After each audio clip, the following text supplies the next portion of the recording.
solamente el comienzo, hermanos, de una gran masacre, hermanos, que van a morir no por los cientos, no por los miles, pero por los millones. Más adelante, en el capítulo 7, fíjense bien, curioso, dice aquí en el capítulo 7, versículo 14, otra escena dice, y le dije, Señor, tú lo sabes, y él me dijo, estos son los que han salido de la gran tribulación, y han lavado sus ropas, y han emblanquecido de la sangre del Cordero. ¿Quiénes son estos? El versículo 9 se nos está hablando de una gran multitud que Juan vio. Esto es después del capítulo 6 que acabo de leer.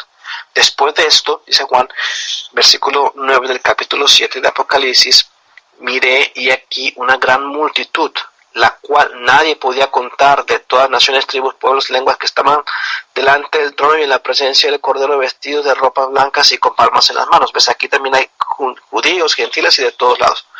Pero el versículo 14 nos dice que estos son los que han salido de la gran tribulación y han lavado sus ropas y las han emblanquecido en la sangre del Cordero. Mucha gente va a estar muriendo durante ese juicio. En el capítulo 20 de Apocalipsis, versículo 4, dice así, y vi tronos y se sentaron sobre ellos los que recibieron facultad de juzgar, y vi las almas de los decapitados por causa del testimonio de Jesús y por la palabra de Dios, los que no habían adorado a la bestia ni a su imagen, y que no recibieron la marca en sus frentes ni en sus manos, y vivieron y reinaron con Cristo 1000 años. Ahora, aquí se nos dice que estas almas, hermanos, fueron decapitadas, que van a estar cortando la cabeza. Yo no sé quiénes van a estar encargados de esto, hermanos, pero el Estado Islámico, hermanos, son especialistas en hacer precisamente eso, estar degollando a las personas que no profesen la religión en el Islam. Entonces, volviendo al punto, este juicio, hermanos, está llegando a la tierra. Mucha gente está siendo salva. Pero algo interesante comparado a Zacarías, que esto es un juicio que Dios está mandando a la tierra por algo. Ahora, vamos a seguir leyendo la siguiente porción de Zacarías y ahorita vamos a entender todavía un poco mejor el libro de Apocalipsis y lo que Zacarías nos está proyectando aquí. Vamos a seguir, fíjense, el planteamiento de Zacarías. Después de que viene esta visión, en el capítulo 6 de Zacarías, el Señor reposa, después de que los caballos salen, traen ese juicio a toda la tierra, el Señor reposa y viene algo bien interesante, dice el versículo 9. Vino mi palabra de Jehová diciendo, toma de los del cautiverio a Eldai, a Tobías, a Jedaías, los cuales volvieron de Babilonia, e irás tú en aquel día y entrarás en casa de Josías, hijo de Sofonías. Tomarás pues plata y oro, y las coronas y las pondrás en la cabeza del sumo sacerdote Josué, hijo de Josadac, y le hablarás diciendo, así ha hablado Jehová de los ejércitos, diciendo, he aquí el varón cuyo nombre es el renuevo, el cual brotará de sus raíces, edificará el templo de Jehová. Él edificará el templo de Jehová, y él llevará gloria, y se sentará y dominará en su trono, y habrá sacerdote a su lado, y consejo de paz habrá entre ambos. Las coronas servirán a Elem, a Tobías y a Jedaías y a En, hijo de Sofonías, como memoria en el templo de Jehová. Y los que estén lejos vendrán y ayudarán a edificar el templo de Jehová, y conoceréis que Jehová de los ejércitos me ha enviado a vosotros, y esto sucederá si oyereis obedientes a la voz de Jehová vuestro Dios. Esta escena es muy preciosa, hermanos. Aquí tenemos 3 hombres que estaban en el cautiverio, acababan de llegar del cautiverio. Era muy probable de los que estaban regresando. Se nos mencionan a Eldas, Tobías y Jedaías. Ahora, muchas de las personas que regresaban siempre venían con presentes, con regalos, con materiales para la reedificación del templo y la ciudad. Ahora, lo interesante es que estas personas, se nos mencionan 3 por nombre, Eldas, Tobías y Jedaías. Cada nombre tiene un significado. Y recuerden que en tiempos bíblicos los nombres tenían siempre un significado. Heldai, por ejemplo, significa robusto. Tobías significa bondad de Dios. Y Jedaías significa Dios sabe o conoce. Ahora, si ponemos todo esto junto, estos 3 nombres juntos, podemos entender que estos 3 nombres nos están dando una frase que es Dios sabe y su bondad es robusta. Fíjense bien, Dios sabe y su bondad es robusta. Entonces, para nosotros, cuando leemos estos nombres, decimos, bueno, pues quién sabe quién serán esas personas. Pero para un judío, ellos sabían muy bien lo que estaban escuchando. Heldai, robusto, Tobías, bondad de Dios, Jedaías, Dios sabe o conoce. Entonces ellos entendían que lo que estaba diciendo Zacarías, mira, Dios sabe y su bondad es robusta.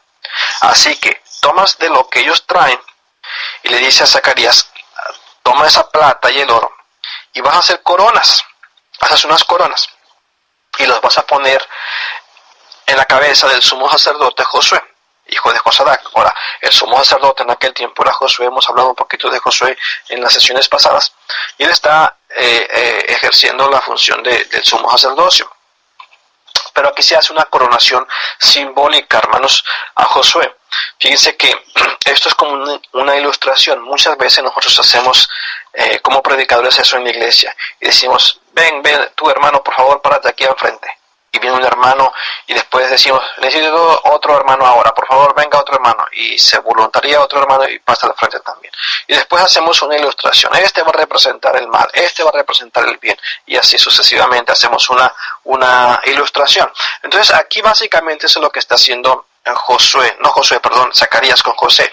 Le está diciendo a José, mira, ven, te voy a hacer una ilustración, esto es lo que Dios me ha dicho que haga. Ven por favor por acá, he hecho unas coronas.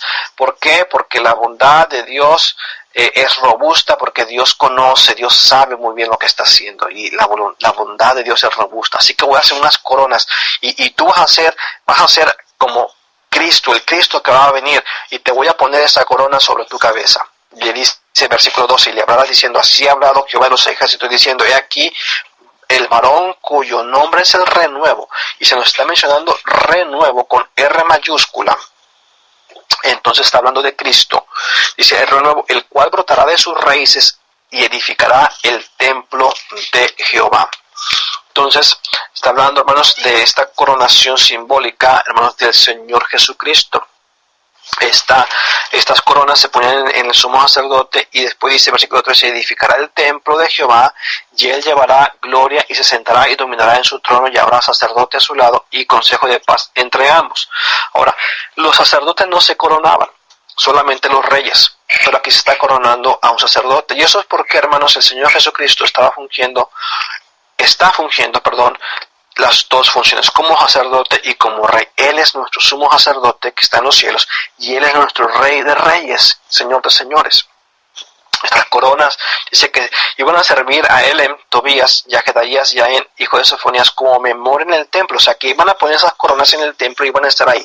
Todas las personas que vinieran al templo iban a ver esas coronas y iban a saber que vendría en un futuro un renuevo, que él iba a reedificar el templo, que él era el que iba a estar fungiendo como rey, hermanos. Y esta es una promesa mesiánica. Esto es lo que los judíos estaban esperando, su Mesías, el renuevo que iba a venir encarnado, hermanos, en el Mesías. Y entonces, versículo 15, y este es un versículo muy hermoso que dice, y los que están lejos vendrán, y adorará a edificar el templo de Jehová, y conoceréis que Jehová de los ejércitos me ha enviado a vosotros. Y esto sucederá si oyeres obedientemente la voz de Jehová vuestro Dios. Ahora, hermanos, ¿qué quiere decir esto? Los que están lejos vendrán. Fíjense que cuando yo empecé a dar estos estudios de los profetas menores, cité, hermanos, a un autor que se llama Warren Wiersbe. Warren Wiersbe es un escritor, hermanos, cristiano, es comentarista y tiene muchos estudios bíblicos también. Él fue uno de los que pastoreó la iglesia de D.L. Moody. Yo no sé si él está vivo todavía, y si está vivo ha de tener ya muchos años de edad, pero él tiene un libro muy, muy bueno que se llama Bosquejos Expositivos de la Biblia. Y él dice, hermanos, que estos profetas menores están dando, hermanos, una triple lección que nos están dando. La primera es una lección histórica inmediata, la segunda es una lección profética, y la tercera es una lección práctica. Y fíjense cómo podemos aplicar esto. Cuando dice los que están lejos vendrán, ¿qué es lo que sucedió aquí, esto del renuevo y todo esto? Bueno, ya vimos que el renuevo está hablando a Jesucristo, una alusión a Jesucristo. Josué simplemente estaba siendo usado como una ilustración allí, y ellos estaban esperando su Mesías, hermano, que iba a venir y iba a estar llevando la gloria al templo, que él iba a reedificar el templo, y él se sentará y dominará en su trono, y habrá sacerdote a su lado, es decir, él iba a estar fungiendo como rey, como sacerdote también.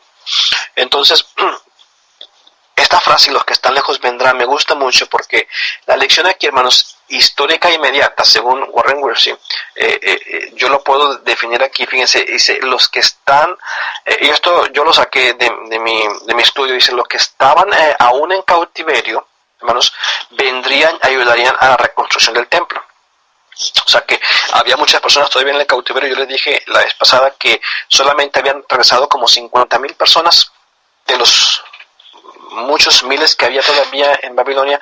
Muchos iban a venir nuevamente, iban a terminar de reconstruir el templo. Entonces, esa es una lección histórica inmediata, pero también profética, porque, hermanos, los judíos de la diáspora o de la dispersión, como algunos le llaman, volverían a tener su templo, pero también los gentiles serían parte del plan. Más adelante, hermanos, los gentiles fueron parte del plan. De hecho, Zacarías había hablado de ello. En el capítulo 2, versículo 11, dice, se unirán muchas naciones a Jehová en aquel día. Dice, y se unirán muchas naciones a Jehová en aquel día, y me serán por pueblo.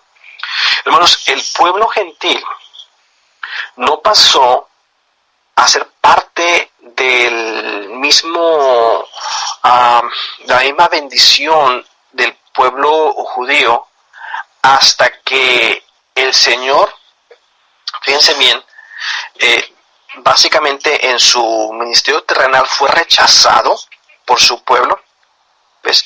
Y el Señor levantó de entre los discípulos.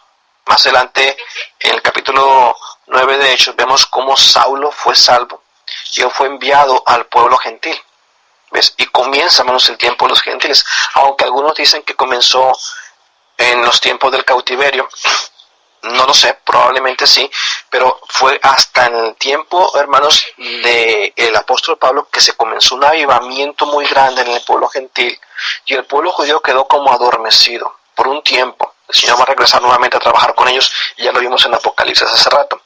Pero aquí está hablando, hermanos, también cuando dice, y los que están lejos vendrán, está hablando, hermanos, también de una lección profética, es decir, que no solamente los judíos, pero también los gentiles serían parte del plan de Dios. Y aquí lo dice en el 2:11 de Zacarías, ya lo había dicho, y se unirán muchas naciones a Jehová en aquel día. También en el capítulo 8, Zacarías vuelve y lo repite, en el versículo 20, dice así, así ha dicho Jehová de los ejércitos, aún vendrán pueblos y habitantes de muchas ciudades, y vendrán los habitantes de una ciudad a otra, y dirán, vamos a implorar el favor de Jehová y a buscar a Jehová de los ejércitos. Yo también iré, y vendrán muchos pueblos y fuertes naciones a buscar a Jehová de los ejércitos en Jerusalén y a implorar el favor de Jehová. Así ha dicho Jehová de los ejércitos, que en aquellos días se aconsejará que 10 hombres de las naciones de toda lengua tomarán del manto a un judío, diciendo, iremos con vosotros porque hemos oído que Dios está con vosotros. Entonces, esto es una alusión profética también, hermanos, al pueblo gentil, del cual nosotros, casi la mayoría, hermanos, que estamos en nuestras iglesias, somos gentiles. ¿Ves? Y también práctica. Yo te dije, es una lección triple, histórica inmediata, diciendo, mira, aquella gente que está todavía en Babilonia va a venir y nos va a ayudar a reconstruir este templo. Pero también profética, es decir, que no solamente los judíos, pero también los gentiles en un futuro iban a ser parte del plan de Dios. Pero también práctica, los que están lejos vendrán.